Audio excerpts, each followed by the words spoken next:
இன்றைக்கு நாம் ஏசாயா 32 அதிகாரத்தை தியானிப்போம். ஆண்டவருக்கே மகிமையும் கனமும் ஸ்தோத்திரமும் உண்டாவதாக. ஆண்டவருடைய சத்தத்துக்கு கீழ்ப்படியும் இஸ்ரவேல் ஜனங்களுக்கு அருளப்படும் ஆசீர்வாதத்தை குறித்த தீர்க்க தரிசனமாகும். இதோ இயேசு கிறிஸ்து என்னும் ராஜாதி ராஜா நீதியாக அரசாளுவார். அப்பொழுது எல்லா ஜனங்களுடைய கண்களும் செவிகளும் திறக்கப்படும்.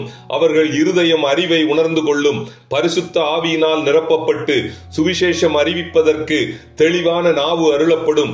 லோபி எனப்படும் கள்ள தீர்க்கதரிசிகளையும் கள்ள போதகர்களையும் கள்ள ஊழியர்களையும் என் ஜனங்கள் அடையாளம் கண்டுகொள்வார்கள்.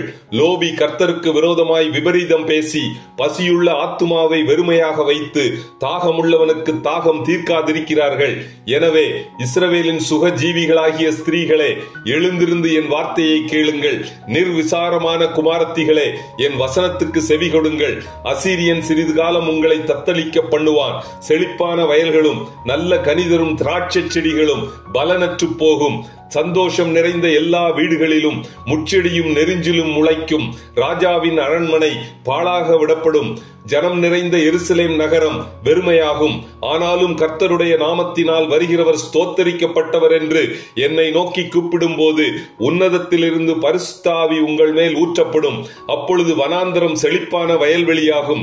கர்த்தருக்கு எதிர்த்து நிற்கும் எந்த தேசமும் செழிப்பான வயல்வெளியாக இருந்தாலும் காடாக மாறும்.